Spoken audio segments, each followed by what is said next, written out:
25, presenting no problems. The ball just rolls back so evenly on that lane for everybody. Yes, it did. And on the right-hand lane with that 4-6 bad break split, his ball came in at a much steeper angle. Now here's a chance for Parker Bohn to take even a larger lead. They're already ahead by 12 pins. We said that the last time that Parker won a tournament, he beat Jason Couch in Austin, Texas. Well, you can see he made the adjustment, and I saw him in practice. He left that, the 3-7, and he went high the first time. Now he's light. Parker is not sure what to do on lane 26. Jason still well within this match. How does he make this? Well, he's got to get that ball to the right-hand side of that 3-pin, slide it over into the 7. It's a very, very makeable split, and Parker's an accurate player. Has a chance, just missed. Parker made the telecast 9 times last year, but with no wins. Had a lot of rain here. I said the drought is over here. Is it over with you? I think my drought's gone. We're at a new day, a new year, and nothing would be better than to start the year off by winning the Brunswick World Tournament of Champions. Well, in order to win it, he's going to have to figure out lane 26, something he hasn't done yet. Yeah, it's given the players even more trouble than I anticipated. Parker back on 25. His good lane. A little lapse of concentration there? Very well could be. And, you know, Parker's such a great bowler mentally. I really am surprised that that shot happened. He's making Jason Couch feel a little more comfortable now that Parker's struggling on both the lanes. Tough spare here, too. Extremely tough spare. He's got to get that ball between the 2 and the 4 and make sure there's enough power on it to get the 8-pin sleeper. No trouble. That was tougher than the strike. Yeah, he made a good conversion. Big shot coming up here now by Jason. And, you know, I'll bet you Jason feels right now that he deserves a strike on this lane, because that last shot he threw, it was a little bit high. Maybe should have been a 6-pin, but certainly not a 4-6. So does he stay in the same place, no adjustment? I'll bet he does stay in the same place. Might throw it a little harder, but he's got to be careful for that hang spot.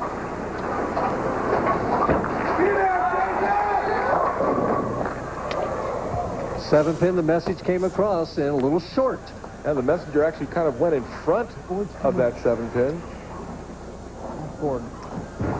As we can see, the ball coming steep into the pocket. Look at the head pin go to the sideboard and way out in front of it. Cross lane at the 7-pin. Trouble. Oh, what happens there? Well, if that ball went into the channel before it hit the pin, it did. That is an open frame, because the ball goes in the channel, it's a dead shot. So they have to adjust the score up there, because the camera down there doesn't know that, and it gave him the spare. As we can see here, that ball is sliding. Is it going to hang on to the lane? And it does go into the gutter, into the channel, bounces back out, but that's a dead ball. So 2 opens in 4 frames, both of them on lane 26 for Jason Couch, and 1 open by Parker Bohn there. Well, they're both struggling, and now Jason was distracted by something. Well, he asked for a re-rack, and the pins came down twice. So, little problems here this afternoon's telecast right now. We're waiting for 10 pins to get into the deck there of lane 25. Finally, is he like that rack? And, you know, Mike, rhythm is so important, getting a good rhythm, building some momentum, and right now Jason Couch does not have either. No rhythm, no momentum. I get the old roars and the mows there mixed up. Come on. That doesn't do any good, Jason, I know. I used to yell at those pins, too, and they never listened. No, they certainly don't. Jason's got to keep his focus, make this spare. He's still well within this match. It's a low-scoring match, but it's an exciting one. Just 10 pins separate these 2 champs.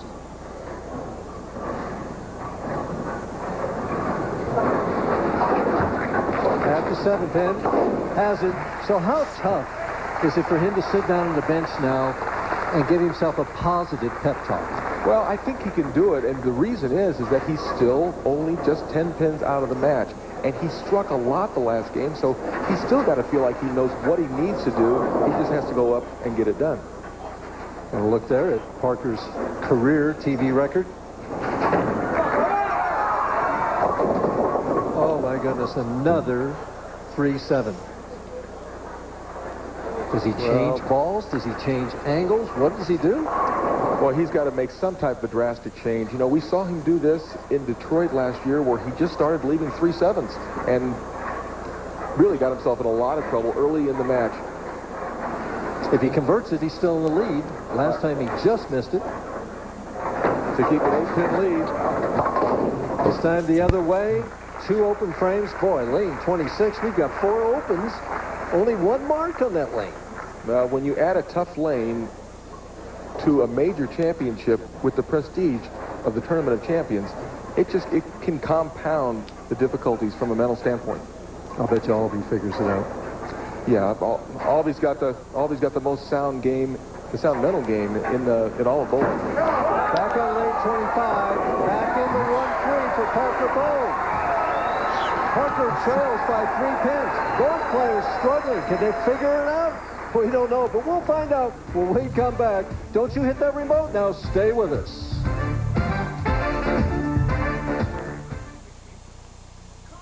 He can leave us 7 pins on lane 25.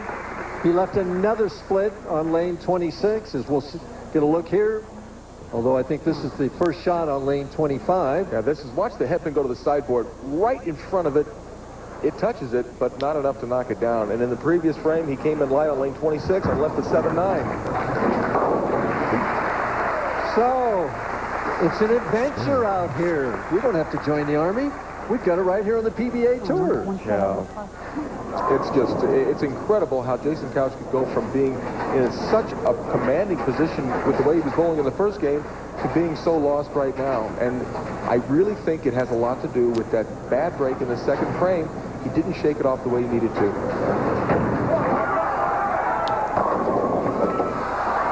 And there's the same shot that Jason Couch had on the left lane. That head pin going in front of the 7 pin. These pins are so lively right now.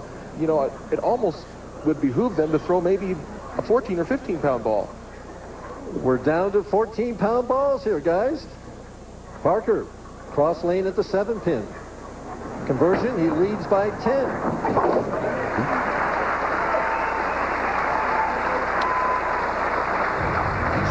On ESPN2, it's NHL hockey as the Chicago Blackhawks, led by Tony Amonte, travel to Madison Square Garden to take on the great one, Wayne Gretzky and the New York Rangers. That's Monday, January 27th, 7:30 p.m. on the Deuce. Well, Parker Bohn's working on a 173 pace and enjoys a 10-pin lead.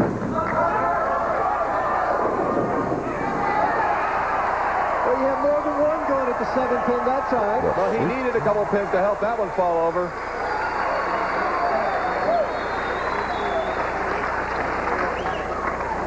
Now we'll watch the ball come in very steep into the 1-2 pocket. Here goes the head pin. It's racing across. It's trying to get it. I think the head pin touches the 4 pin, which knocks over the 7. Jason now on lane 26, still only 10 pins behind. Different angle there. Looked like he didn't get the ball as far to the left that time. Now here's the biggest shot of the week and one of the biggest shots of Jason Couch's career, to have a chance to go on to bowl in the semifinals and still maybe win this tournament. A strike here. He's even in the match, as we see by the scoreboard right there. Right now, a lot of zeros and X's, which we never like. And if you play tit-tat-toe right, it always comes up in a tie, and a tie is possible here. There is definitely a chance of a tie. I really think Jason will hit the pocket, but will the pins respond and all fall over? Has to hurry. Boy, did you call that one? It's just incredible. What a tough break. There's Jason's lovely wife, Kelly. I had a chance to have dinner with Jason and his wife and his daughter, Courtney, earlier in the week. And he was feeling much better at dinner than he is right now. He's still in the match. What a great shot. It's just, the pins fly so fast. A little positive self-talk there. Still knows he's still alive. That's what he should be doing. At the 7 pin. Has the spare. We'll take a look at this great shot thrown in a clutch situation by Jason Couch. really got a lot of fingers in the ball. The ball's coming back real fast. Here goes the messenger right in front of the 7-pin. It's just demoralizing because it's such a great delivery. He can't believe it. Parker looking for his first strike and a 20-pin lead on lane 26. The tough lane.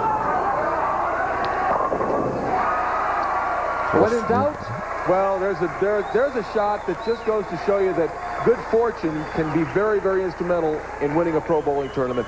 He still doesn't know what to do on this lane. As we see this shot, he pulls it. He's praying right now, and he's a fortunate young man. Gets the Brooklyn strike, and Jason's got to feel like the most unlucky person in the world.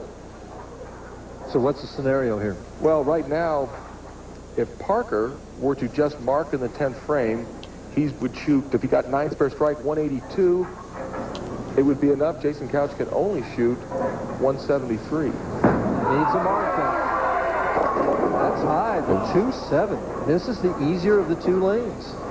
He always seems to make it tough on himself. Well, he's making it real tough on himself. Now he's got to pick this up, or Jason still has a chance. Jason get 173. If he misses this, he's going to finish with what? 169, right? Yeah, and right now, the person I'd like to be is John Gant. He'll be bowling in the next match, and he's got to feel like, well, I can at least shoot 190. And you got to believe they're watching to see how tough the lanes are. Slides by 169. Parker Bohn finishes with 3 splits in that game. And now Jason Couch has the opportunity. He's up on the tough lane. His carry has been terrible, but he's got a chance. And if you give a man a chance to beat you in the 10th frame, you could be in big trouble. So does he move back a little bit in where he was the last time in the 8th frame on this lane? He's got to get up there and just try and throw that same shot he threw in the 8th frame. It's going to be very, very difficult.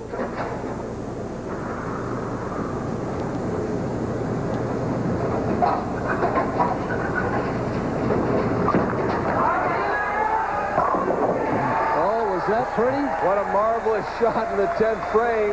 And you can see he's keeping his composure. He's not getting too excited. He knows he still needs one more. Take a look at this shot. Look at the way he tucks that arm close to the ankle with a lot of leverage. And this ball is hooking in wonderfully. Very smooth. 10 in the pit. He wants to try and live in the now, as you said.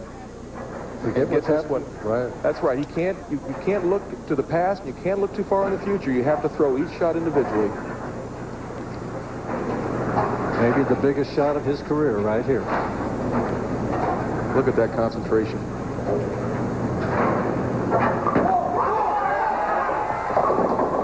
And he gave it the extra room. Yeah, well, that's Jason's A game, is to throw it hard. He got a little firm on that shot, and Parker Bohn is enjoying one of the most fortunate matches he's ever had.